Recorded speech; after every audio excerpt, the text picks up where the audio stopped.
सद्गुरु ओम गुरु श्री गुरु गजानन सद्गुरु सच्चिदानंद गुरु सच्चिदानंद सच्चिदानंद गुरु सच्चिदानंद सच्चिदानंद गुरु सच्चिदानंद सच्चिदानंद गुरु सच्चिदानंद सच्चिदानंद गुरु सच्चिदानंद ओम गुरु श्री गुरु गजानन सद्गुरु ओम गुरु श्री गुरु गजानन सद्गुरु सच्चिदानंद गुरु सच्चिदानंद सच्चिदानंद गुरु सच्चिदानंद सच्चिदानंद गुरु सच्चिदानंद सच्चिदानंद गुरु सच्चिदानंद ओम गुरु श्री गुरु गजानन सद्गुरु ओम गुरु श्री गुरु गजानन सद्गुरु सच्चिदानंद गुरु सच्चिदानंद सच्चिदानंद गुरु सच्चिदानंद सच्चिदानंद गुरु सच्चिदानंद सच्चिदानंद गुरु सच्चिदानंद सच्चिदानंद गुरु सच्चिदानंद ओम गुरु श्री गुरु गजानन सद्गुरु ओम गुरु श्री गुरु गजानन सद्गुरु सच्चिदानंद गुरु सच्चिदानंद सच्चिदानंद गुरु सच्चिदानंद सच्चिदानंद गुरु सच्चिदानंद ओम गुरु श्री गुरु गजानन सद्गुरु ओम गुरु श्री गुरु गजानन सद्गुरु सच्चिदानंद गुरु सच्चिदानंद सच्चिदानंद गुरु सच्चिदानंद सच्चिदानंद गुरु सच्चिदानंद सच्चिदानंद गुरु सच्चिदानंद सच्चिदानंद गुरु सच्चिदानंद ओम गुरु श्री गुरु गजानन सद्गुरु ओम गुरु श्री गुरु गजानन सद्गुरु सच्चिदानंद गुरु सच्चिदानंद सच्चिदानंद गुरु सच्चिदानंद सच्चिदानंद गुरु सच्चिदानंद सच्चिदानंद गुरु सच्चिदानंद ओम गुरु श्री गुरु गजानन सद्गुरु ओम गुरु श्री गुरु गजानन सर्व गजानन भक्तांना सप्रेम नमस्कार. मी सौनीता विकास गद्रे. श्री गजानन महाराज उपासना केंद्र ठाणे यांच्यातर्फे विविध उपक्रम सादर केले जातात. यावर्षी दिनांक 8 फेब्रुवारी 2026 रोजी येणाऱ्या श्री गजानन महाराज प्रकट दिनानिमित्त ग्रंथ परिचय हा उपक्रम आपण सादर करत आहोत. त्याचे आजचे हे पहिले पुष्प. या पुष्पासाठी आपल्याला ज्येष्ठ निरूपणकार डॉक्टर श्री उदय गजानन कुमठेकर हे एक उच्च विद्याविभूषित व्यक्तिमत्व लाभले आहे. त्यांचा थोडक्यात परिचय मी करून देत आहे. सप्टेंबर 1956 मध्ये सोलापूर येथे जन्मलेले डॉक्टर श्री कुमठेकर यांची कर्मभूमी मात्र मराठवाड्यातील नांदेड ही आहे. तिथे त्यांनी MCOM, MBA, MPhil, PhD, CAIB, ICWA enter इत्यादी पदव्या प्राप्त केल्या. 1977 ते 2001 या कालावधीमध्ये ते बँक ऑफ बडोदामध्ये उच्च पदांवर कार्यरत होते. नंतर त्यांनी अध्यापन हे क्षेत्र निवडले. चिपळूण येथील मंदार एज्युकेशन सोसायटी व नांदेड येथील मातोश्री प्रतिष्ठान MBA कॉलेजचे प्राचार्यपद भूषवले. तसेच प्रतिभानिकेतन महाविद्यालय नांदेड येथेही वाणिज्य विषयाचे सहाय्यक प्राध्यापक म्हणून त्यांनी काम केले. ते महाराष्ट्र तत्वज्ञान परिषद, अखिल भारतीय परिषद, ऑल इंडिया फिलॉसॉफी कॉलेज तसेच भांडारकर प्राची विद्याशोध संस्था या संस्थांचे आजीव सभासद आहेत. त्यांच्या विविध क्षेत्रातील उल्लेखनीय कामगिरीबद्दल त्यांना अनेक पुरस्कारही मिळाले आहेत. जसे की एकनाथ संशोधन मंदिर औरंगाबाद यांचा मुकुंदाचार्य पुरस्कार, परमपूज्य पूर्णवाद वर्धिष्णू श्री विष्णू महाराज पारनेरकर यांचा ज्ञानविज्ञान पुरस्कार, महाराष्ट्र साहित्य परिषद पुणे यांचा मामासाहेब दांडेकर पुरस्कार असे वेगवेगळे पुरस्कार त्यांना प्राप्त झाले आहेत. आपल्या अतिशय व्यस्त अशा दिनचर्येतून वेळ काढून त्यांनी विपुल लेखनही केले आहे.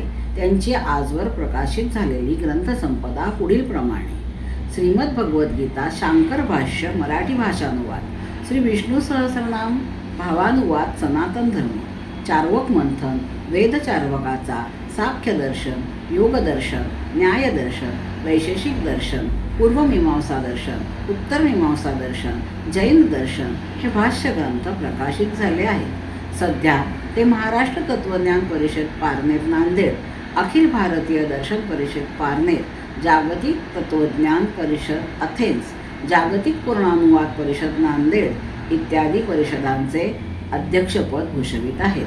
आज आपण त्यांच्या रसायवाणीतून महर्षी व्यास यांनी लिहिलेल्या वेदांची माहिती करून घेणार आहोत. वेद म्हणजे ज्ञान. त्यांच्या आपले एकूण 4 वेद आहेत: ऋग्वेद, यजुर्वेद, सामवेद आणि अथर्ववेद. आज आपण त्यांच्याकडून ऋग्वेद आणि यजुर्वेद याबद्दल माहिती करून घेऊया. मी डॉक्टरांना विनंती करते की त्यांनी आम्हाला वेदाबद्दल माहिती सांगावी.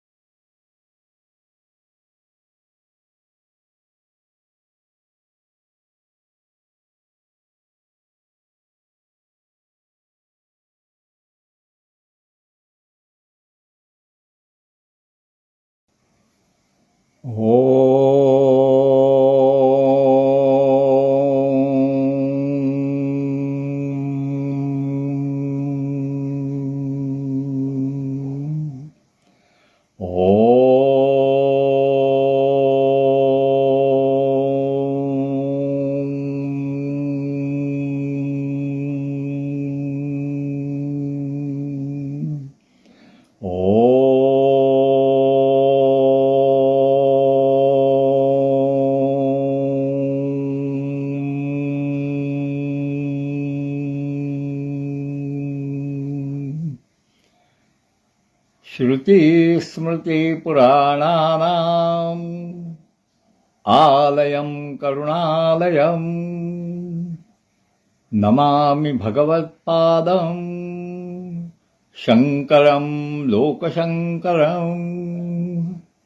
ॐ मा आनन्दमयी चैतन्यमयी सत्यमयी परमे.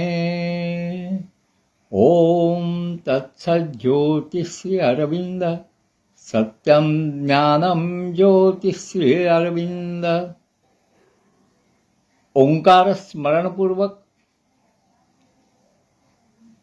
पूज्यपाद आद्य शंकराचार्य आणि अद्यतन महायोगी श्री अरविंद यांच्या स्मृतीला प्रणाम करून आज मी शेगावच्या गजानन महाराजांचे परमभक्त उदय दातीर यांनी विनंती केल्याप्रमाणे ऋग्वेद या प्राचीनतम धर्मग्रंथाचं माझ्या अल्पमतीप्रमाणे निरूपण करणार आहे. ऋग्वेद भारतीय संस्कृतीचा किंवा सनातन हिंदू धर्माचा धर्मग्रंथ कोणता, असा जर प्रश्न आपल्याला कोणी विचारला तर आपण साहजिकच उत्तर देऊ की गीता. गीता म्हणजे भगवद्गीता ही इतकी लोकप्रिय आहे की प्राचीन सनातन आर्य परंपरेचा धर्मग्रंथ म्हणजे गीता असं मत होणं साहजिकच आहे. परंतु गीता हा काही आपला मूळ धर्मग्रंथ नाही. माझ्या म्हणण्याचा अर्थ असा नाही की गीता हा धर्मग्रंथ नाही आहे, तो निश्चित धर्मग्रंथ आहे, परंतु तो उत्तरकालीन आहे. आपल्याला माहिती आहे की भगवान श्रीकृष्णाने अर्जुनाला महाभारतीय युद्धाच्या प्रसंगी गीता सांगितली, परंतु गीतेच्या पूर्वीसुद्धा अनेक ग्रंथ प्रचलित होते. गीता महात्म्यातच म्हणलेलं आहे की सर्वोपनिषदो गावो दोग्धा गोपालनंदन. सर्व उपनिषदांच्या गायी यांचं दोहन करून जे दुग्धामृत अर्जुनाला पाजलं कृष्णाने ते म्हणजे गीता. मग आमचे मूळ ग्रंथ वा धर्मग्रंथ कोणते आहेत? तर याचा शोध आपण घेत गेलो तर आपल्याला दिसून येतं की वेद हे आपले धर्मग्रंथ आहेत. मूळ धर्मग्रंथ असं आपण त्याला म्हणू शकतो, प्राचीनतम धर्मग्रंथ. परंतु आज आपल्याला उपलब्ध असलेले वेद, कोणालाही एक सामान्य हिंदू व्यक्तीला हे माहीत आहे की वेद 4 आहेत: ऋग्वेद, यजुर्वेद, सामवेद आणि अथर्ववेद. आता ह्या 4 वेदांची रचना कुणी केली? ह्याची वेदात आलेल्या सूक्तांची रचना, स्तोत्रांची रचना विविध ऋषींनी केलेली आहे. ते ऋषी कोणते आहेत हे आपण निश्चितच पाहणार आहोत. परंतु प्रारंभी मी हे सांगू इच्छितो की आज आपल्याला उपलब्ध असलेल्या 4 वेदांच्या 4 संहिता या भगवान वेदव्यासांनी संपादित केलेल्या आहेत. संपादित म्हणजे एडिट केलेल्या आहेत. आजच्या आधुनिक भाषेत म्हणायचं तर की भगवान Vedavyasa he is the editor of 4 Vedas. 4 वेदांचं संपादन त्यांनी केलेलं आहे. संपादन केलेलं आहे म्हणजे काय केलेलं आहे? प्राचीन काळी वेद एकच होता आणि या एकाच वेदाचे उपयोग मात्र अनेक होते. प्राचीन वैदिक धर्म हा यज्ञधर्म आहे आणि यज्ञाचं व्यवस्थापन, मिनिस्ट्री ऑफ सॅक्रिफिशियल रिच्युअल, हा सगळ्यात महत्त्वाचा एक विषय प्राचीन ऋषीमुनींसमोर होता.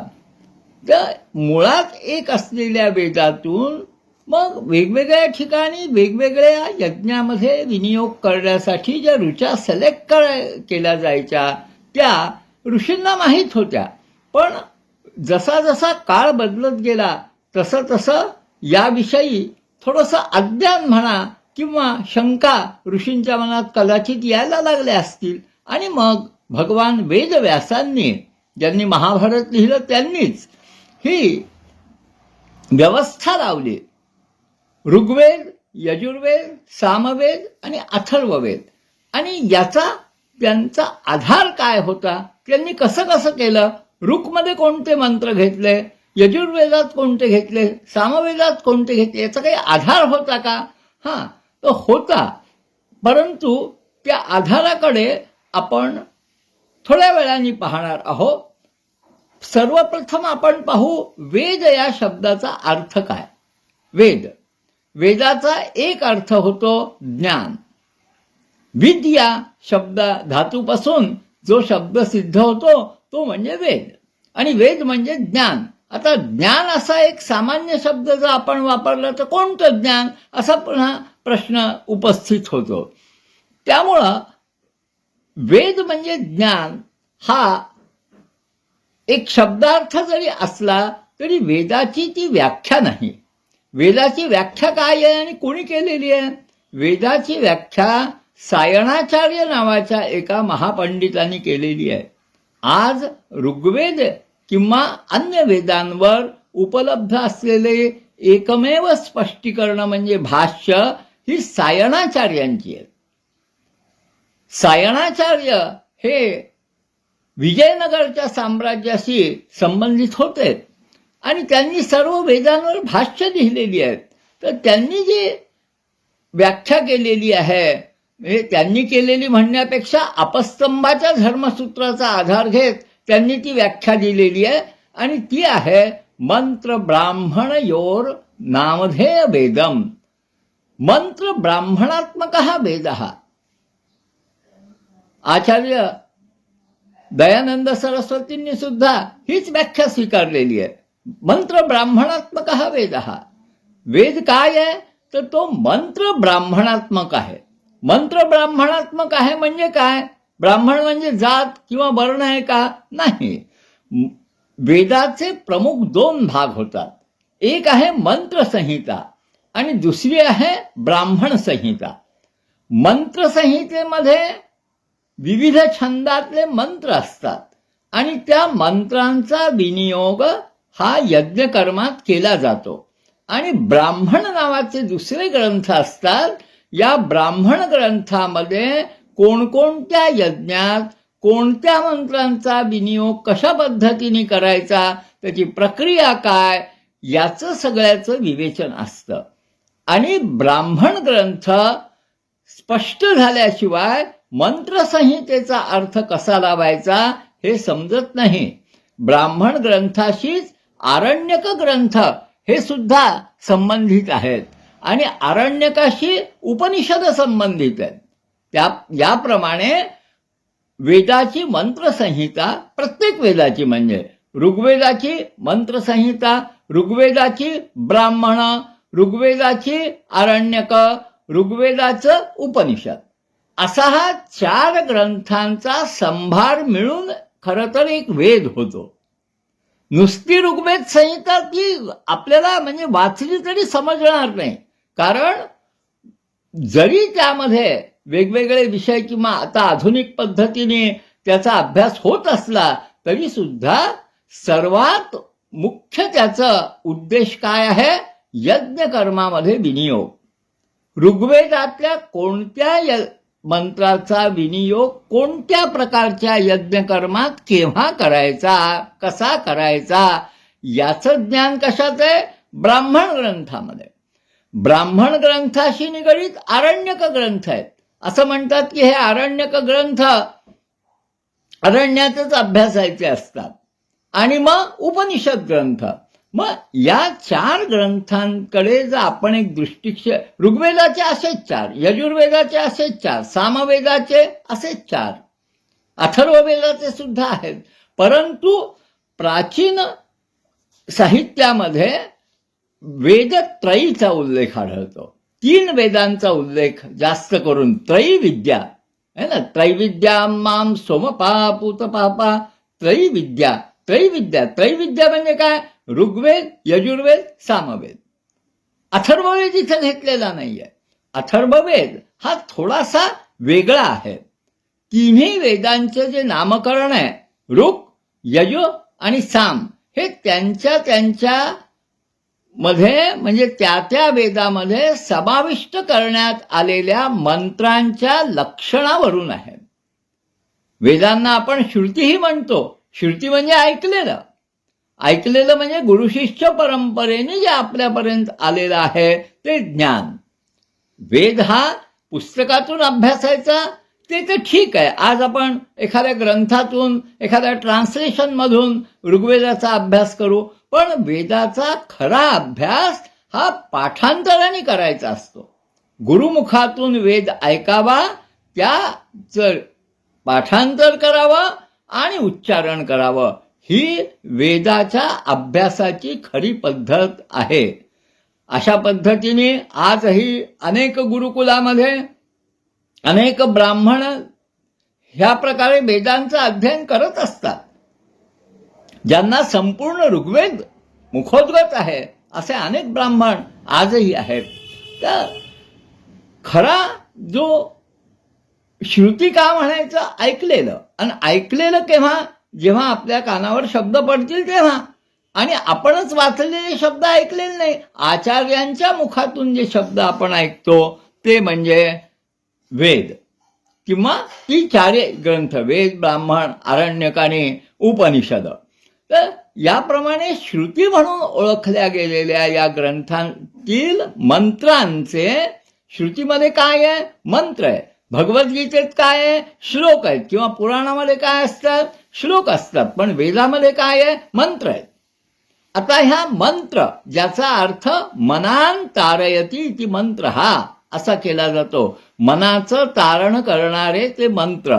आणि त्याच्या विनियोगाची पद्धत काय? त्याच्या विनियोगाची पद्धत म्हणजे मंत्राचं उच्चारण करून योग्य त्या द्रव्याचा हवन हे अग्निकुंडात म्हणजे यज्ञकुंडात करायचं. हे मंत्र 3 प्रकारचे. ऋक्चा अर्थ काय? हे अर्थ पूर्वमीमांसा दर्शनात केलेले आहेत. पूर्वमीमांसा दर्शन हे भगवान वेदव्यासांचे शिष्य जैमिनी यांनी केलेले आहे. तर पूर्वमीमांसा दर्शनामध्ये यज्ञ प्रक्रियेचं स्पष्टीकरण केलेलं आहे आणि तसंच त्याच्यामध्ये ऋक्, यजु आणि साम या 3 प्रकारच्या वेदांच्या मंत्रांच्या व्याख्या दिलेल्या आहेत. त्याच्यामध्ये काय म्हणलेलं आहे? ऋक्ची व्याख्या काय आहे?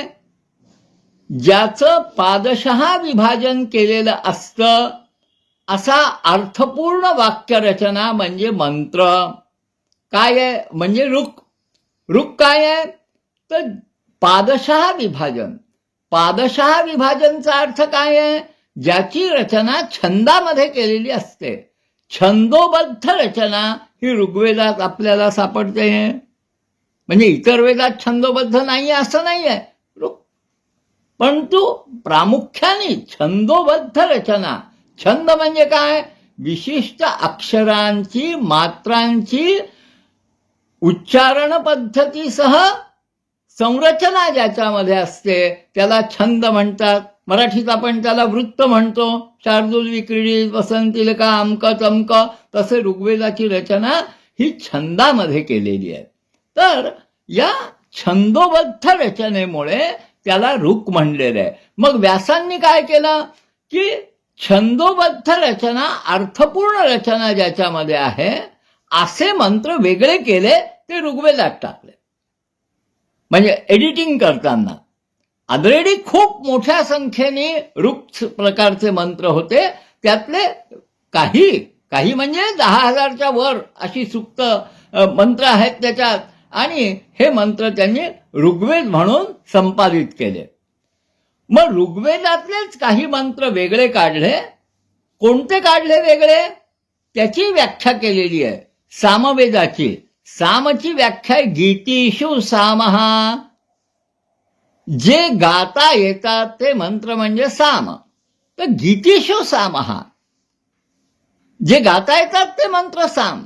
म्हणजे ऋग्वेदातले जे मंत्र गायन योग्य आहेत असे मंत्र सामवेदात घातले. तो एडिट केला. साधारणतः एक स्थूल मानाने मानायचं तर ऋग्वेदातल्या सुक्त संख्येच्या 0.5 सुक्त संख्या ही सामवेदात आहे. आता राहिला यजु. यजुषची व्याख्या काय केलेली आहे? यजुषची व्याख्या केलेली आहे शेषे यजुष शब्द. हा शेषे म्हणजे उरलेले. जे ऋग्वेदात आले ते वेगळे, जे सामवेदात गेले ते वेगळे. आता ऋक् आणि साम हे 2 प्रकार वगळतात. जे शिल्लक राहतात ते यजुर्वेदात आले. अशा रीतीने यजुर, साम आणि ऋक् हे 3 वेद झाले, 3 ग्रंथ झाले. कोणी केले? भगवान वेदव्यासांनी केले. अथर्ववेद कोणी केला? अथर्ववेद हा थोडासा वेगळा आहे. ऋक्, यजुस आणि साम हे रचना प्रकारानुसार जसे प्रसिद्ध आहेत, मूळ अर्थ त्याचे. आज आपण ऋग्वेद म्हणजे एक ग्रंथ मानतो, पण ऋक्चा ग्रंथ तो ऋग्वेद, सामचा ग्रंथ तो सामवेद, यजुसचा ग्रंथ तो यजुर्वेद, असे अर्थ आपण लक्षात घेतले पाहिजेत. आणि अथर्व अंगिरस हा जो 4था वेद आहे तो अथर्वण आणि अंगिरस या 2 ऋषींच्या नावावर आहे. त्याचं स्वरूप वेगळं आहे.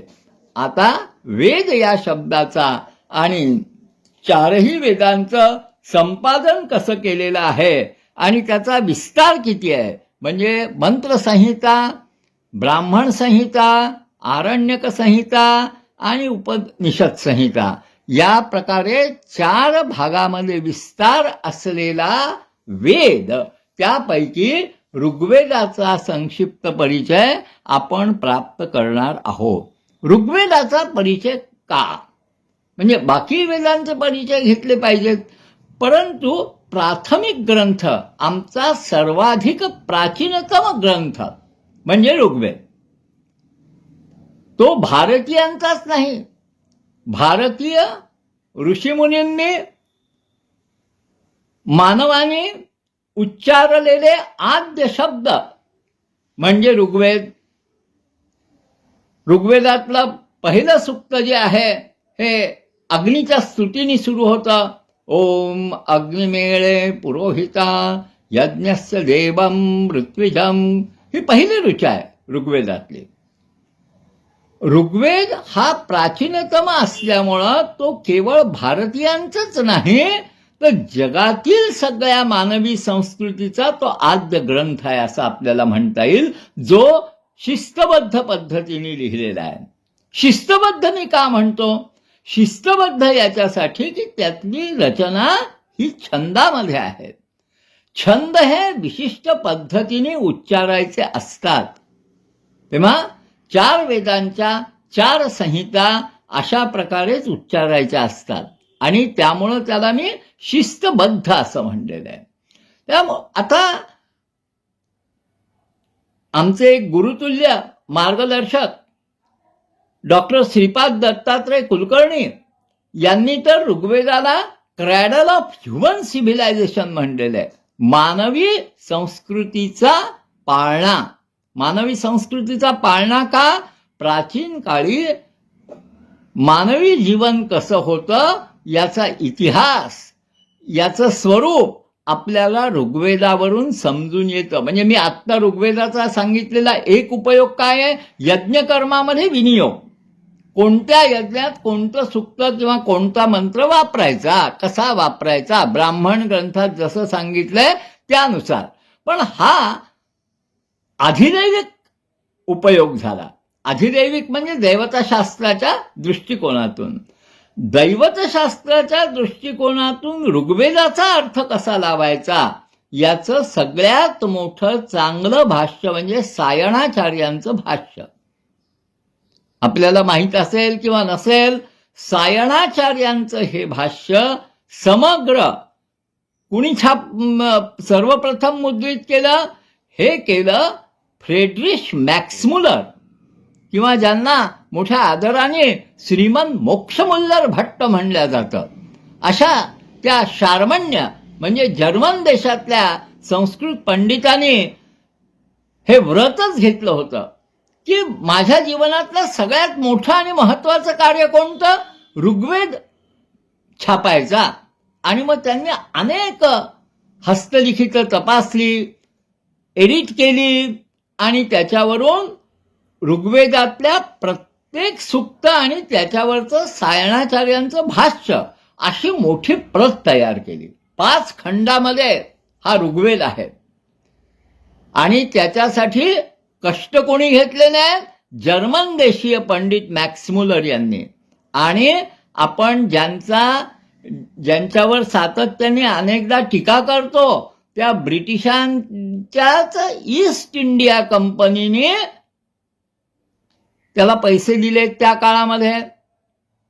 किती दिले, काय दिले तो तपशील महत्वाचा नाही, परंतु वेदाची छपाई व्हावी, वेदाचं मुद्रण व्हावं आणि तो मानवी संस्कृतीच्या इतिहासाचं सगळ्यात मोठं आणि महत्वाचं साधन आहे हे त्यांनी ओळखलं होतं. आणि त्याचा अभ्यास करण्यासाठी ही संहिता छापली. ही संहिता छापल्यानंतर काय झालं जर्मनीमध्ये? रॉथ आणि बोथलिंग या नावाचे 2 पंडित आहेत होते. म्हणजे त्यांनी अशी 20-25 पंडितांची एक टीम, संस्कृत पंडितांची. जर्मनीमध्ये संस्कृतचा अभ्यास खूप होतो. भारतात होत नाही तितका जर्मनीमध्ये त्या ज्या पद्धतीने होतो. म्हणजे भारतात वेदाला पाठ करणारी माणसं खूप आहेत, वेद मुखोद्गत असणारी माणसंही खूप आहेत, पण वेदाचा विश्लेषणात्मक अभ्यास, ॲनालिटिक स्टडी करणारी माणसं कमी आहेत असं मी म्हणेन. आर्य समाजी यांनी देखील, दयानंद सरस्वती त्यांच्या परंपरेतले अनेक विद्वान यांनी ऋग्वेदाचा अनुवाद केलेला आहे.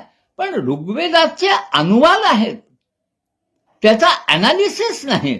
ऋग्वेदाचे अनुवाद कोणी कोणी केलेले आहेत सहज म्हणून सांगतो. इंग्रजीमध्ये राल्फ टी.एच. ग्रिफिथ यांनी एक अनुवाद केलेला आहे. इंग्रजीमध्ये दुसरा अनुवाद विल्सननी केलेला आहे. 2 नावं लक्षात ठेवली तरी पुरे, ग्रिफिथ आणि विल्सन यांनी. विल्सनचं असं म्हणणं आहे की त्यांनी तो अनुवाद सायण भाष्यानुसार केलेला आहे. हिंदीमध्ये कोणी केलेला आहे अनुवाद? हिंदीमध्ये अनुवाद स्वामी दयानंद सरस्वतींनी केलेले आहेत. आर्य समाजाने ते प्रसिद्धही केलेले आहेत. अगदी स्वस्त मिळतात ते. वाचायचं असेल तर खरेदी करून वाचा. दुसरे ऋग्वेदाचा अनुवाद पंडित श्रीराम शर्मा आचार्य, गायत्री परिवारचे सर्वेसर्वा यांनी केलेला आहे. तो सुद्धा चांगला अनुवाद आहे. तोही मूल्यदृष्ट्या कमी आहे.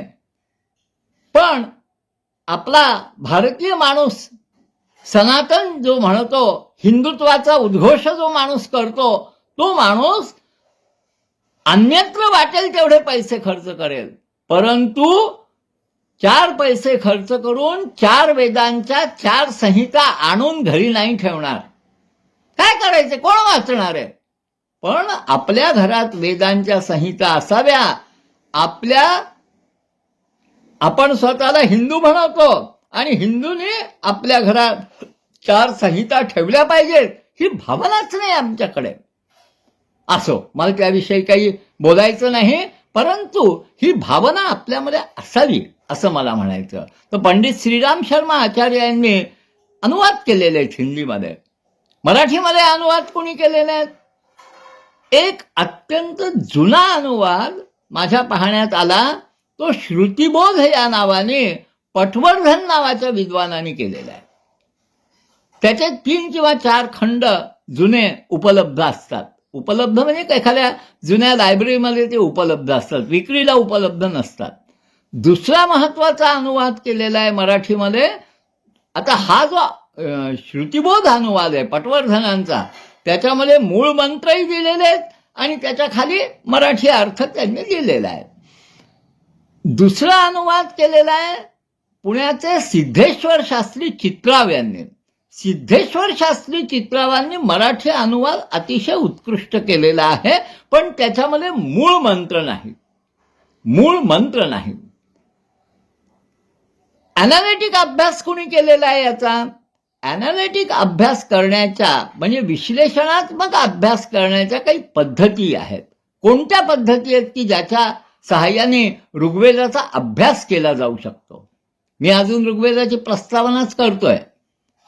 ऋग्वेदाविषयी मी काहीच बोललेलो नाहीये, परंतु ही प्रस्तावना मला वाटतं ऋग्वेदाच्या अभ्यासासाठी अनिवार्य आहे, आवश्यक आहे. हा एक प्रास्ताविक स्वरूपाचं हे आजचं व्याख्यान आहे माझं, आणि त्यामुळं मी हा परिचयात्मकच बोलणार आहे. तर कशा प्रकारे अभ्यास केला जाऊ शकतो ऋग्वेदाचा? एक आहे, मी आत्ता बोललो तसं, सायणाचार्यांच्या पद्धतीप्रमाणे अधिदैविक पद्धतीने ऋग्वेदाचा अभ्यास करणं. कोणता मंत्र कोणत्या यज्ञात कुठं वगैरे, हा प्राचीन पद्धती झाली याची. आता मॅक्स मुलरनी जो आत्ता मी ज्यांचं नाव घेतलं, रॉथ आणि बोथलिंग यांनी काय केलं तर सायण भाष्याचा उपयोग करून ऋग्वेदाची संपूर्ण डिक्शनरी तयार केली. जर्मनमध्ये वॉटरबश नावाने ओळखली जाते ती. त्याचा थोडक्यात इंग्रजी अनुवाद सुद्धा झालेला आहे, मराठी किंवा हिंदी झालेला नाहीये वॉटरबश नावाच्या डिक्शनरीचा अनुवाद. पण सायण भाष्यानुसार कसा अर्थ होतो याची एक डिक्शनरी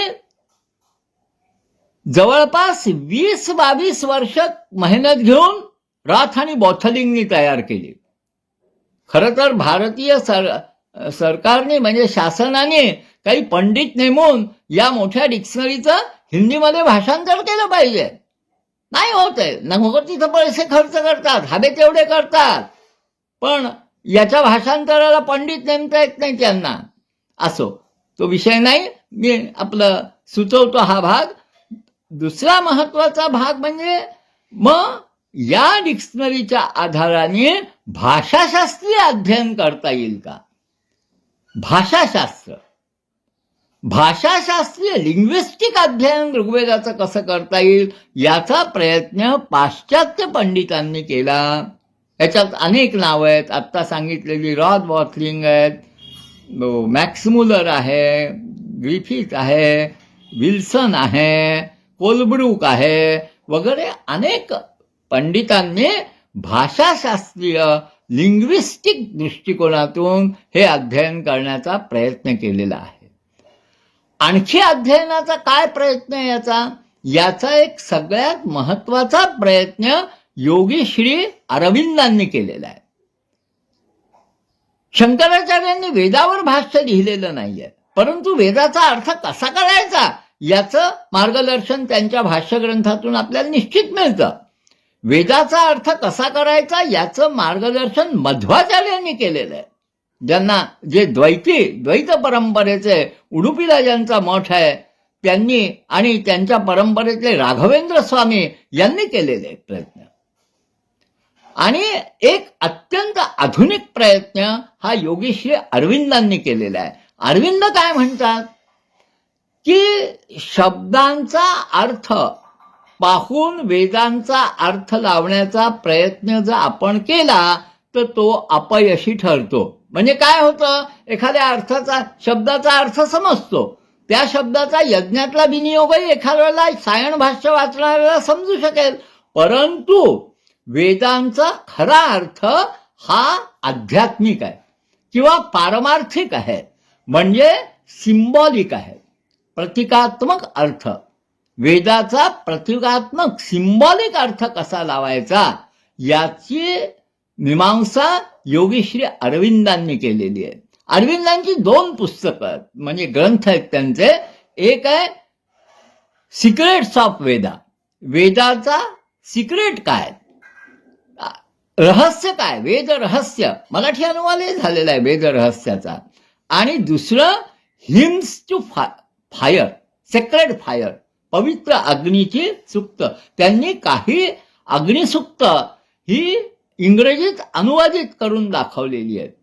आणि योगी अरविंदांची अभ्यासाची पद्धती कशी आहे याचं स्टडीज इन वैदिक इंटरप्रिटेशन या नावाचं एक इंग्रजी पुस्तक पुराणींनी लिहिलेलं आहे. डॉक्टर पुराणी हे योगी अरविंदांच्या समवेत राहायचे. खूप मोठा अभ्यास होता. अरविंदांचं चरित्रही त्यांनी लिहिलेलं आहे. परंतु अरविंदांची पद्धत जी आहे ही सिम्बॉलिक आहे.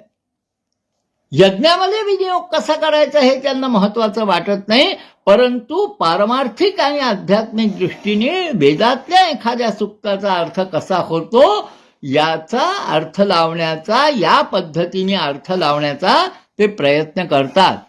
त्यामुळं ही 4थी पद्धत सुद्धा अत्यंत महत्वाची आहे. पण त्यासाठी आपल्याला आधी अरविंद काय म्हणतात हे माहिती पाहिजे, मग ते वेदाचा अर्थ कसा लागतील. महाराष्ट्रात अरविंदांचा अभ्यास करणारे खूप कमी आहे. एक वेळ वेदांताचा अभ्यास करणारे पारंपरिक पद्धतीने पुष्कळ लोक भेटतील, पण वेदांताचा अरविंदांच्या पद्धतीने अभ्यास करणारे खूप कमी लोक आहेत. अरविंदांच्या पद्धतीने अभ्यास हा महत्वाचा ठरू शकतो ऋग्वेदाचा. याप्रमाणे एक प्राथमिक आपण माहिती प्राप्त केल्यानंतर आता आपण ऋग्वेद संहितेकडे वळूया. ऋग्वेद हा प्राचीनतम धर्मग्रंथ आहे. हे आपण पाहिलेलं आहे की प्राचीन. आता ऋग्वेदाचं स्वरूप काय आहे ते आपण पाहूया. अनेक विषय, अनेक देवता, अनेक म्हणजे ऐतिहासिक भौगोलिक वर्णन आहे ना, दाशराज्ञ युद्धाचा इतिहास, धार्मिक परंपरांचा इतिहास, मान्यतांचा इतिहास, हे सगळं आपल्याला ऋग्वेदात वाचायला मिळतं. परंतु तो तपशील पाहण्यापूर्वी आपण पाहू की ऋग्वेदाची संरचना काय आहे. संरचना म्हणजे स्ट्रक्चर काय आहे. ऋग्वेदाचं स्ट्रक्चर हे 2 प्रकारे मांडलं जातं. म्हणजे ऋग्वेद संहिता जी मांडली जाते ती 2 प्रकारे मांडली जाते. एक आहे मंडलवार विभाजन. मंडलवार म्हणजे एक मंडल, अशी 10 मंडलं ऋग्वेदात आहेत आणि ऋग्वेदातल्या 10 मंडलांमध्ये वेगवेगळी सूक्तं आहेत. मंडलवार विभाजन केलं तर 10 मंडलं. ही मंडलं कशी केलेली आहेत? कदाचित आपल्याला वाटतं की ही ऋषीनिहाय आहेत. म्हणजे वेगवेगळ्या कुलातल्या वेगवेगळ्या गोत्रातल्या ऋषींची सूक्त एकेका मंडलात आहेत. पण एक्झॅक्टली तसं नाही आहे. ह्याच्यातले सगळ्यात मोठी मंडलं म्हणलं तर प्रथम मंडल आणि दशम मंडल, पहिलं आणि 10वं मंडळ, आणि मग बाकीचे कमी जास्त सुप्त संख्येची ही आहेत. आता इथे मी तुम्हाला कदाचित प्रत्येक मंडलातली सुप्त संख्या जर सांगायचं म्हणलं तर उद्बोधक निश्चितच ठरू शकेल, पण मी संक्षेपाने सांगणार आहे. एकूण 1028 सूक्त ऋग्वेदात आहेत. ह्याच्यामध्ये थोडासा 28च्या जागी 29 किंवा असं काहीतरी 5-10 सूक्तांचा फरक पडू शकतो, कारण वेगवेगळ्या ठिकाणी ग्रंथांच्या मध्ये वेगवेगळ्या संख्येने सूक्त आहेत. तेव्हा 1028 सूक्त. सूक्त म्हणजे काय? सूक्त म्हणजे आता तसाचा अर्थ त्याचा इंग्रजी अनुवाद हिम्न म्हणजे स्तुती किंवा प्रार्थना असा केला जातो. परंतु वेदातले मंत्र या प्रार्थना आपण ज्या अर्थाने प्रार्थना करतो त्या अर्थाने त्या नाहीत, हे स्पष्ट करून घेतलं पाहिजे. मग वेदातल्या प्रार्थना नाहीत तर सूक्त म्हणजे काय आहे? सूक्त हे यज्ञीय हवनासाठी वापरले जाणारे मंत्र आहेत किंवा मंत्रांचा समूह आहे. आता आपण पुरुष सूक्त वापरतो, कशासाठी वापरतो? विष्णूवर अभिषेकासाठी वापरतो, है ना, किंवा रुद्र सूक्त वापरतो, कशासाठी? महादेवावर रुद्र घालायसाठी वापरतो आपण. आता ही अभिषेकासाठी वापरली जाणारी सूक्त मुळामध्ये हवनासाठी वापरली जायची. प्राचीन धर्म हा हवनाचा आहे. यज्ञेन यज्ञमयजंत देवांस्तानि धर्माणि प्रथमान्यासन आपण म्हणतो की नाही आपल्या मंत्रपुष्पांजलीमध्ये, यज्ञेन यज्ञमयजंत स्थानी धर्माणि प्रथमान्यासन. यज्ञानी यज्ञातच हवन केलं होतं. कोणी? प्राचीन ऋषींनी केलं होतं. तेव्हा पहिला धर्म यज्ञ होता. यज्ञ हवन हाच पहिला धर्म आहे. प्राचीन काळी मूर्तीपूजा कदाचित नव्हती. कदाचित मी यासाठी म्हणतो की काही ऋग्वेदामधल्या काही 1-2 जागी शक्यता आहे की इंद्राची मूर्ती केली जायची, कारण इंद्राची मूर्ती खरेदी करण्याचा एक उल्लेख एका सूक्तात आलेला आहे. आता निश्चित त्याचा संदर्भ मला लक्षात नाही, परंतु इंद्राची मूर्ती केली जायची का आणि मग ती कशी केली जायची वगैरे अजून प्रश्न त्याच्याविषयी बरेच उत्पन्न होतात. परंतु सामान्य अर्थाने जर पाहिलं तर मूर्तीपूजा प्रचलित नव्हती, कारण दयानंद सरस्वती सुद्धा मूर्तीपूजेचा विरोध करत असायचे. हवन केलं पाहिजे. आणि आपल्या इथे सुद्धा म्हणजे सामान्यप्रमाणे ब्राह्मण धर्म म्हणजे ब्राह्मणांनी करावयाच्या कर्मामध्ये अग्निहोत्र हे सगळ्यात महत्वाचं आहे. त्यामुळं हवन हा मुख्य धर्म होता. त्यामुळं ही सगळी सूक्त हवनामध्ये विनियोग करण्यासाठी वापरली जायची. अशा एकूण 10,552 ऋचा आहेत. किती ऋचा आहेत? ऋचा वेगळी. ऋचा म्हणजे काय? ऋचा म्हणजे आपण असं म्हणू की कवितेचं एक कडवं. एका सूक्तामध्ये वेगवेगळे छंद वापरलेले असतात, वेगवेगळ्या देवतांची ती सूक्त असतात. म्हणजे पहिल्या ऋचेमध्ये अग्नी असेल तर दुसऱ्या तिसऱ्या ऋचेमध्ये इंद्र असेल, 4थ्या-5व्यामध्ये आणखी वेगळे असतील. अशा वेगवेगळ्या देवतांचं हवन हे एका सूक्ताच्या साह्याने केल्या जात असे. क्वचित प्रसंगी म्हणजे बहुतांशी एक सूक्त एका ऋषीच्या नावावर असतं, परंतु एका सूक्तामध्ये वेगवेगळ्या ऋषींच्या ऋचा सुद्धा काही सूक्तामध्ये निश्चितपणे असू शकतात. त्यामुळं ऋग्वेदाच्या ऋचांचं किंवा मंत्रांचं सूक्तांचं उच्चारण करण्यासाठी एक पद्धत अशी आहे की ते सूक्त कोणत्या देवतेचं आहे त्या देवतेचा उच्चार करावा, ते सूक्त ज्या छंदात आहे त्या छंदाचा उच्चार करावा, ते सूक्त ज्या ऋषीने रचलेलं आहे त्याचा उच्चार करावा. आता मी इथं शब्द वापरलाय रचलेलं. परंतु वेदातल्या रचना या रचलेल्या नाहीत, कारण वेद हा अपौरुषेय आहे अशी आम्हा सनातन भारतीयांची मान्यता आहे किंवा सिद्धांत आहे. अपौरुषेय आहे म्हणजे काय? कोणाही मानवी पुरुषांनी वेदाची रचना केलेली नाही केलेली. मग कोणी केलेली आहे? त्याच्यात तर नावं आहेत खूप.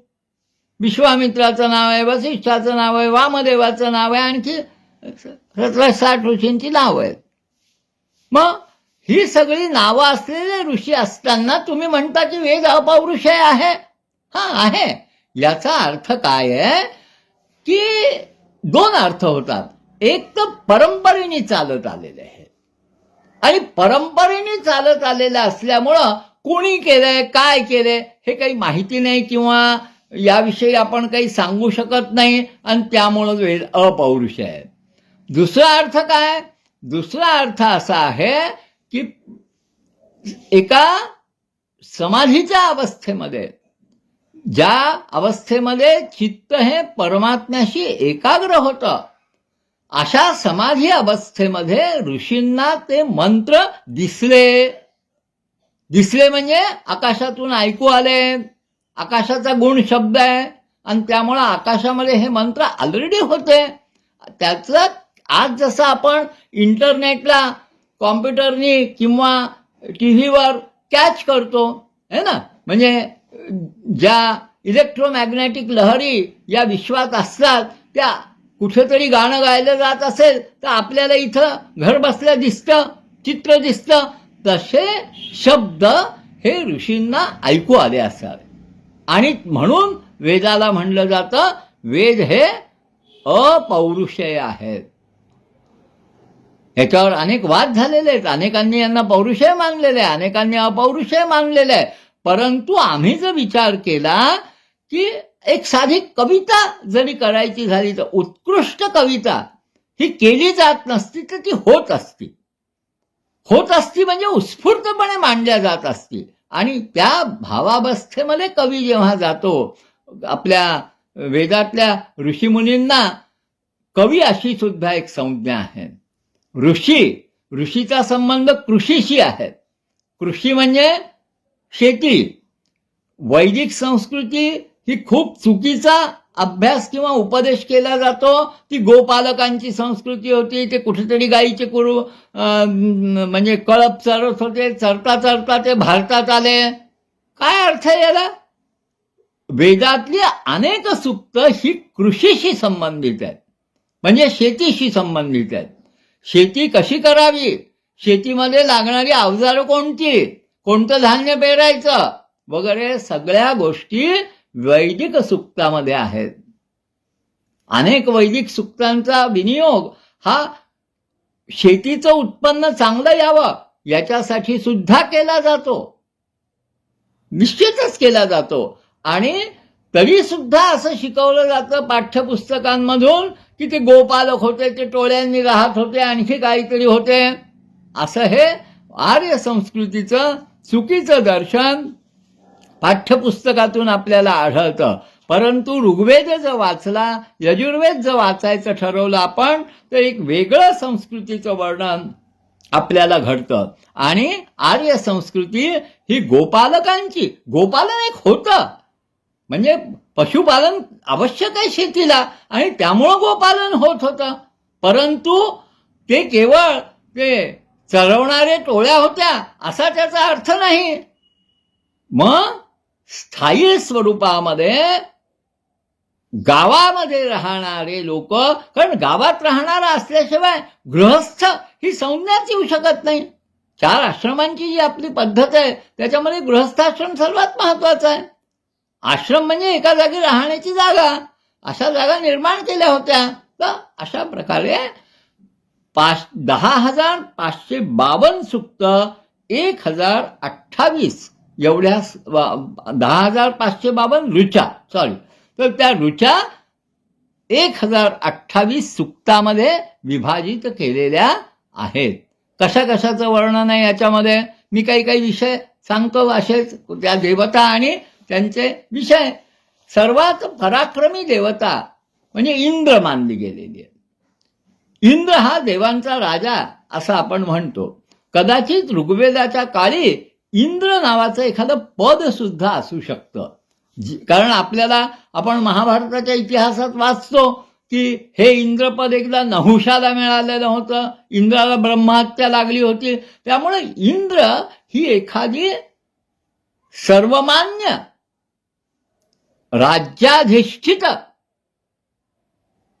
व्यक्ती असण्याची शक्यता आहे.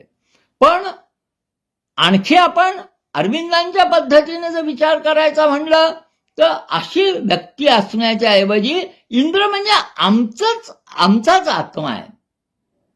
आमच्यामध्येच जे सच्चिदानंद रूप मन आहे, म्हणजे मन सच्चिदानंद स्वरूप नाही आहे, पण बुद्धी आणि मनातून अभिव्यक्त होणारं जे सच्चिदानंद स्वरूप आहे, जे निरनिराळ्या विषयांचा भोग घेऊ इच्छितं, डोळ्यांनी पाहू इच्छितं, कानाने ऐकू इच्छितं, तोंडाने बोलू इच्छितं वगैरे वगैरे, ते सगळं म्हणजे त्याचं मूळ अधिष्ठान इंद्र. तर या इंद्र हा शब्द हा आमच्या शरीराच्या अधिष्ठात्र देवतेसाठी सुद्धा वापरला जाऊ शकतो. अर्थ दोन्ही प्रकारे लागू शकतात. भौतिक स्वरूपात म्हणजे एक राजा असू शकतो, अशाही स्वरूपात लागू शकतो, आणि आध्यात्मिक स्वरूपात सुद्धा लागू शकतो. किंवा मग इंद्र ही एक देवता आहे अशा अर्थाने लागू शकतो. म्हणजेच इथं काय सांगायचंय मला की वेदातल्या ऋचांचे अर्थ एक अधिभौतिक, एक अधिदैविक, एक आध्यात्मिक आणि चौथी डायमेन्शन पारमार्थिक अशा 4 पद्धतीनं लागू शकतात. इंद्र ही एक देवता आहे. इंद्रानंतर मित्र किंवा वरुण ही एक देवता आहे ना. वरुण ही एक महत्वाची देवता आहे. वरुणाला ऋताचा राजा म्हणलेला आहे किंवा समुद्राचा उल्लेख आहे. समुद्राचा किंवा पाण्याची देवता ही सुद्धा वरुण समजल्या गेलेली आहे, परंतु ती ऋताचीही देवता आहे. आणि ऋत म्हणजे काय? 2 शब्द येतात. ऋतम च सत्यम च अभिधात तपसोध्यजायत. ऋतम च सत्यम च. ऋत आणि सत्य कशापासून निर्माण झालं? अभिधात तपासपासून निर्माण झालं. त्याच्यापासून संवत्सर निर्माण झालं, वर्ष निर्माण झालं. संवत्सर ही एक संकल्पना वेदामध्ये फार महत्वाची आहे. आज आपण संवत्सर म्हणजे वर्ष समजू, परंतु यज्ञ हा संवत्सर म्हणलेला आहे. किंवा परमपुरुष विष्णू हाही संवत्सर स्वरूप आहे. तेव्हा संवत्सर शब्दाचा नेमका अर्थ काय हे सुद्धा अजून नीट समजून आलेलं नाहीये असं मी म्हणेन. तर वरुण हा ऋतांचा राजा, आणि ऋत म्हणजे काय तर नियम, आणि सत्य म्हणजे काय तर अपरिवर्तनीय असं परमात्म सत्य. सत्याचे 2 प्रकार. एक अपरिवर्तनीय सत्य ज्याला सत म्हणलेलं आहे, आणि जे परिवर्तनीय सत्य त्याला ऋत म्हणलेलं आहे. त्यामुळं ऋतमच सत्यमच मूल निर्माण प्रक्रियेचे अधिष्ठात्रे आहेत ऋतमच सत्यमच.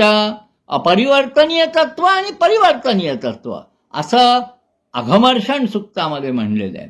अघमर्षण सूक्त हे आपल्या रोजच्या संध्येच्या विनियोगामध्ये सुद्धा वापरलं जात असतं, आणि परंतु ते पाठ केलं जातं. याचा तत्वज्ञानपर अभ्यास व्हायला हवा. अघमर्षण सूक्ताचा तत्वज्ञानपर अभ्यास अहिताग्नी राजवाड्यांनी केलेला आहे. फार छान मीमांसा केलेली आहे त्यांनी. आणखी काही महत्वाची सूक्त, महत्वाच्या देवता आधी सांगतो. अग्नी, वरुण, अश्विनी कुमार अशा अनेक देवता आहेत. आणि पुन्हा काही देवता एकत्र केल्या जातात. जसं सोम ही एक देवता आहे, पण सोमाला अग्निशी जोडल्या जातं. अग्निशोम ही देवता होती. वरुणाला मित्राशी जोडल्या जातं. मैत्रावरुण ही एक देवता होती. त्यामुळं अनेक देवता जॉईंट देवताही आहेत, समन्वयात्मक देवताही आहेत, अनेक आहेत. अशा सगळ्यांची नावं सांगणं काही शक्य नाहीये. आणि विविध देवतांची ही विविध सूक्त विविध लाभ देणारी आहेत. नद्यांची नावं सुद्धा आहेत, नद्यांची सूक्तं आहेत. सगळ्यात महत्वाचं म्हणजे प्राचीन विवाह संस्थेचा पाया ज्यांनी घातला त्या यम आणि यमीचा संवाद आहे. फार प्राचीन काळी सख्या भावा बहिणीमध्ये लग्न होत असत असं दिसतं त्याच्यावरून. त्यामुळे सामाजिक दृष्ट्या सुद्धा ऋग्वेदाचं अध्ययन आपल्याला करता येतं. पण दोन्ही अर्थ आहेत, आध्यात्मिकही अर्थ आहे आणि सामाजिकही अर्थ आहे. भौतिकही दृष्टीने, लौकिक दृष्टीने अर्थ आहे, वैदिक दृष्टीने अर्थ आहे, सिंबॉलिक दृष्टीने अर्थ आहे. असे वेगवेगळ्या दृष्टीने आपल्याला ऋग्वेदाचे अर्थ लावता येतात. ऋग्वेदामध्ये जे छंद वापरले जातात त्यांचे लाभ सुद्धा वेगळे वेगळे आहेत. उदाहरणार्थ गायत्री छंदाचे जे आपण वापर केला, गायत्री छंदाची सूक्त जर आपण म्हणली किंवा गायत्री मंत्राची उपासना केली, आपल्या उपनयनात सांगितले जाणारा गायत्री मंत्र हा विश्वामित्राचा असून तो देखील ऋग्वेदात आहे. तर गायत्री म्हणला तर ब्रह्मवर्चस्व प्राप्त होतं म्हणतात. ब्रह्मवर्चस्व म्हणजे ज्ञान. जर आपण इंद्राची सूक्त केली तर राज्य प्राप्त होतं म्हणतात, दीर्घायुष्य प्राप्त होतं म्हणतात. तर गायत्री छंदाचा लाभ वेगळा, त्रिष्टुभ छंदाचा लाभ वेगळा, अनुष्टुप छंदाचा लाभ वेगळा. अशा प्रकारे प्रत्येक छंदाची अक्षरं वेगळी आणि त्याचे लाभही वेगळे आहेत आणि त्याच्या हवनाची पद्धतीही वेगळी आहे. ऋग्वेदाचा अभ्यास आपल्याला अनेक अंगांनी केला जातो. म्हणूनच म्हटलं जातं की वेद हा षडंग आहे. षडंग म्हणजे त्याची 6 अंग आहेत. कोणती 6 अंग आहेत? शिक्षा म्हणजे उच्चारण कसं करायचं, कल्प म्हणजे यज्ञयाग कसे करायचे, व्याकरण त्याचा अर्थ कसा लावायचा प्रत्येक शब्दाचा, शिक्षा, कल्प, व्याकरण. छंद, छंद कोणते आहेत, त्याचा लाभ काय, ते केव्हा कोणत्या प्रसंगी उच्चारावयाचे. शिक्षा, कल्प, व्याकरण, छंद. ज्योतिष्य कोणत्या वेळेला करायचा एखादा यज्ञ, त्याचा मुहूर्त कसा काढायचा, ग्रहस्थिती कशी पाहायची, ज्योतिष आहे. आणि मग निरुक्त. निरुक्त म्हणजे वेगवेगळ्या शब्दांचा अर्थ परंपरेनुसार आणि व्याकरणानुसार कसा लावला जातो. याप्रमाणे शिक्षा, निरुक्त आणि व्याकरण हे 3 शब्दार्थाशी संबंधित विषय आहेत. म्हणजे आजच्या दृष्टीने ते लिंग्विस्टिक्सशी संबंधित आहे. कल्प हा विषय यज्ञ प्रक्रियेशी, मग कल्प असो छंदही असो हे दोन्ही. आणि ज्योतिष्य हे काल आणि दिशा हे निश्चित करणारं साधन आहे. या 6 अंगांचा आणि 4 वेदांचा जेव्हा अभ्यास पूर्ण होतो त्यावेळेला तो अध्ययन करणारा ब्राह्मण दशग्रंथी ब्राह्मण म्हणून ओळखला जातो. 10 ग्रंथांचं अध्ययन. आजकाल अशा प्रकारे अध्ययन तर केलं जातं, परंतु ते केवळ अधिदैविक पद्धतीने त्याचा विचार केला जातो. त्याचा विचार समग्र पद्धतीने व्हायला निश्चितपणे हवा. आता मी आपल्याला तपशिलाचा भाग फारसा सांगत ना. आता हे मंडलवार एक विभाजन झालं. ऋग्वेदाचं दुसरं विभाजन अष्टकानुसार केलं जातं. म्हणजे 8 अष्टकं, प्रत्येक अष्टकामध्ये 8-8 अध्याय, अशा प्रकारे 64 अध्यायांचा ऋग्वेद. या 64 अध्यायांचं स्मरण राहावं म्हणून स्वामी वासुदेवानंद सरस्वती टेंबे स्वामींनी वेदपाद स्तुती या नावाचं एक स्तोत्र रचलेलं आहे. वेदपाद स्तुतीचा उद्देश काय आहे? 64 अध्याय आहेत. 64 अध्यायातलं एक एक प्रारंभीचं साधारणपणे पद घेऊन एकेका श्लोकाची रचना केलेली आहे. यामुळं मुख्यतः 64 श्लोक वेदपाद स्तुतीमध्ये आहेत. स्वामी वासुदेवानंद सरस्वतींना ऋग्वेद मुखोद्गत होता आणि त्यांनी त्या पद्धतीने ऋग्वेदाचा अभ्यास करायची एक दिशा सुद्धा आपल्याला दाखवून दिलेली आहे. त्या दृष्टीने सुद्धा आपल्याला अभ्यास करता येईल ऋग्वेदाचा. ऋग्वेदाचं हे दुसरं वर्गीकरण अष्टकवार आहे. म्हणजे एक मंडल, एक मी सांगितलं मंडलनुसार, आणि दुसरं आहे सूक्त तीच, मंत्र तितकेच, पण वर्गीकरण मात्र वेगवेगळ्या पद्धतीने केलेलं. अशी ही 2 वर्गीकरण आहेत. आता मी तुम्हाला थोडक्यामध्ये ऋग्वेदामध्ये काही तत्वज्ञानपर संकेतात्मक किंवा पूर्णपणे तत्वज्ञानात्मक ऋचा किंवा सूक्त आलेली आहेत त्याचा निर्देश करून सांगणार आहे. ऋग्वेदाच्या निर्मितीमध्ये तत्वज्ञानाचा विकास पूर्णपणे झाला होता का नाही हा प्रश्न विचारायचंच कारण नाही. पुष्कळ लोक म्हणतात नाही, त्याच्यामध्ये ते नुसती देवतांची सूक्त आहेत, ते वेगवेगळ्या बाह्य पद्धतीने अध्ययन करणं आहे. पण 3 सूक्त एक आपण पाहिली. एक आत्ता मी आपल्याला उल्लेख केलेलं अघमर्षण सूक्त, दुसरं अस्यवामीय सूक्त. अस्यवामीय सूक्त सगळ्यात मोठं सूक्त आहे ऋग्वेदामधलं, आणि तिसरं म्हणजे नासदीय सूक्त. या 3 सूक्तामध्ये तत्वज्ञान आलेलं आहे. अस्यवामीय सूक्तामध्ये 2 ऋचा आलेल्या आहेत. त्या ऋचा महत्वाच्या आहेत. कोणत्या ऋचा? द्वा सुपर्णा सयुजा सखाया समान वृक्षम परिशस्तु जाते तयोरन्य पिप्पलम स्वाद्वत्ते अश्नन्नन्यन अभिचाकशीती. एका वृक्षावर 2 सुपर्ण पक्षी बसलेले आहेत. त्याच्यापैकी एक पक्षी हा त्या वृक्षाची कडू गोड फळं चाखतोय, आणि दुसरा शांतपणे बसून राहिलेला आहे. जो शांतपणे बसून राहिलेला आहे तो ईश आहे, आणि जो कडू गोड फळं म्हणजे सुखदुःखाचा अनुभव घेतोय तो आहे जीव. याप्रमाणे जीव रूपी आत्मा, शरीर रूपी आत्मा, शरीराधिष्ठित आत्मा आणि त्याचा परमात्मा या दोन्हीचं वर्णन. आणि एक वृक्ष, हा वृक्ष कशाचं प्रतीक आहे? या अविद्येचं किंवा माया स्वरूप संसाराचं प्रतीक आहे. असा हा तत्वज्ञानपर संकेत अस्य वामीय सूक्तात आलेला आहे. वामदेवाची जी सूक्त आहेत, वामदेवाच्या सूक्तांमध्ये सुद्धा वामदेवानी स्वतःचा जन्म कसा झाला आणि मी कोण आहे, तो म्हणतो मी मनु आहे, मी सूर्य आहे, वगैरे वगैरे, या सर्वाचे संदर्भ हे तत्वज्ञानाचा निर्देश करतात. आत्ता सांगितलेल्या अघमर्षण सूक्तामध्ये सुद्धा तत्वज्ञानाचे संदर्भ आहेत. आणि अंततः नासदीय सूक्त, ना सदासिन्नो सदासित तदाने नासिद्रजो नो व्योमा परोयत किमावरिव कुहकस्य शर्मन अंभक किमासित गहनम गभीरम. 7 ऋचांचं सूक्त आहे फक्त, 7च ऋचा. या सूक्ताचा एक मराठी अनुवाद लोकमान्य टिळकांनी गीता रहस्यामध्ये केलेला आहे.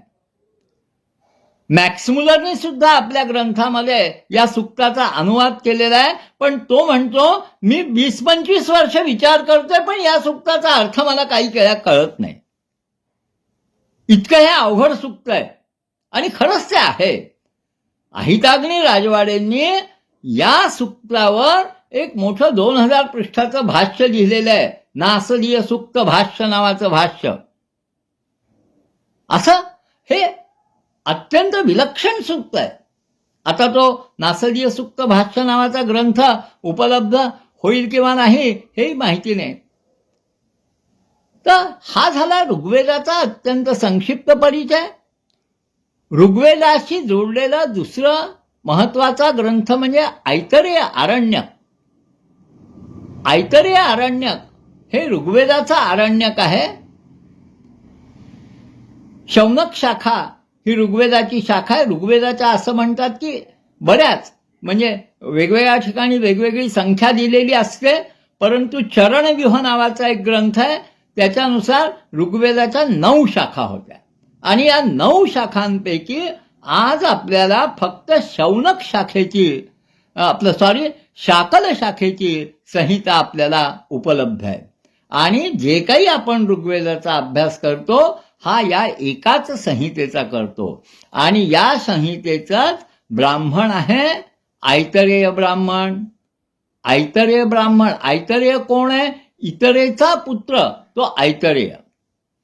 या ऐतरेयाविषयी अशी एक गोष्ट सांगतात की हा अगदीच जडमूढ होता, परंतु त्याने भूमिदेवतेचं, त्यांची कुलदेवता भूमी होती म्हणतात, आणि भूमिदेवतेची उपासना केली आणि त्याला स्वप्नामध्ये अग्निष्टोम यज्ञाची प्रक्रिया ही प्रदर्शित झाली आणि मग त्याने ऐतरेय ब्राह्मण हा ग्रंथ लिहिला. इतरेचा पुत्र ऐतरेय, भूमिपुत्र ऐतरेय.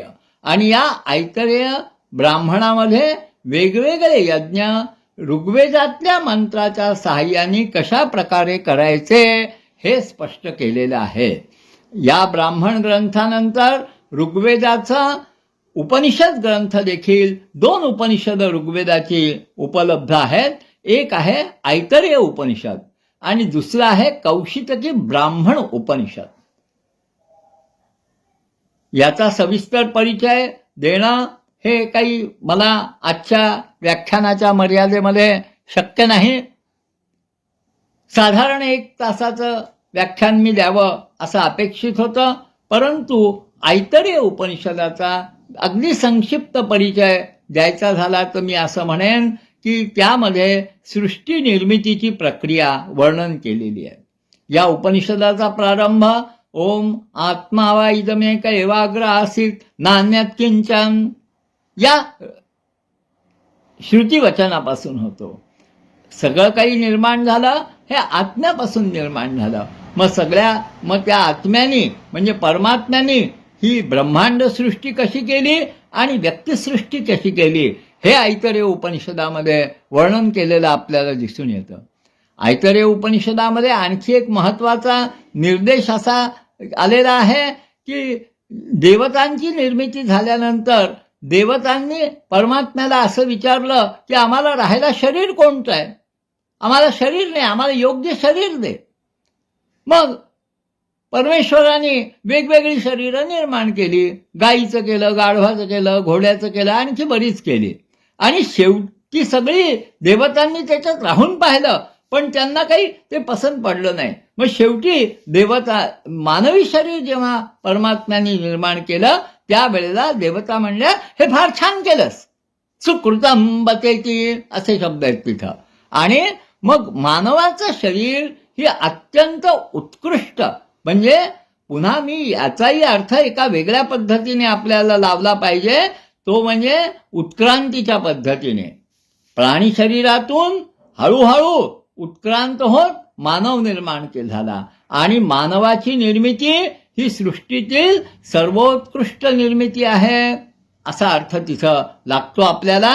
आणि मग या ऐतरेय उपनिषदामध्ये मानवाचे 3 जन्म सांगितलेले आहेत. 3 जन्म कोणते? आपल्याला 2 जन्म माहिती आहेत. एक आईच्या पोटातून होतो तो आणि उपनयनाच्या वेळेला होतो तो. मग इथं 3 जन्म कोणते सांगितलेले आहेत? या ठिकाणी 3 जन्म सांगितलेले आहेत. ते एक तर आईच्या कुशीतून होणारा जन्म हा आहेच, परंतु गर्भाधानाच्या वेळेला जो जन्म होतो तो जन्म आणि मृत्यूनंतर नवा जन्म मिळतो तोही जन्म, असे 3 जन्म ऐतरेय उपनिषदामध्ये सांगितलेले आहेत. ऐतरेय उपनिषद हे अभ्यासण्यासारखं आहे, छोटंसं आहे. त्याच्यावर आद्य शंकराचार्यांचं भाष्यही आहे. याप्रमाणे मी आपल्याला ऋग्वेदाची संहिता, ब्राह्मण आणि उपनिषद यांचा संक्षिप्त परिचय दिला. याच्यामध्ये जी काही त्रुटी राहिली आहे, त्रुटी तर अनेक आहेत. ऋग्वेद हा काही एका व्याख्यानाचा विषय नाही. कदाचित मला ऋग्वेदाचा पूर्ण परिचय द्यायचा तर 1 आठवड्यावर तरी व्याख्यानं द्यावी लागतील, किंवा 10 मंडल आहेत तर 10 मंडलांचे 10 दिवस तरी लागतील असं मी म्हणेन. पुन्हा त्याच्यातही पूर्ण होणार नाही. त्यामुळं तो काही व्याख्यानातून ऐकायचा विषय नाही, तर अध्ययनाचा विषय आहे. आणि आपण हे व्याख्यान ऐकून ऋग्वेदाच्या अध्ययनाला प्रवृत्त व्हावं असं मला वाटतं. मी आता शांतिमंत्र म्हणतो आणि माझ्या वाणीला पूर्ण विराम देतो. ओम सहनाववतु सहनौ भुनक्तु सह वीर्यं करवावहै तेजस्विनावधीतमस्तु मा विद्विषावहै. ओम शांती शांती शांती. सर्वांना नमस्कार. उदय दातीर या गजानन भक्तांनी मला ही संधी दिली त्याबद्दल मी त्यांचा अत्यंत आभारी आहे. ओम शांती शांती शांती.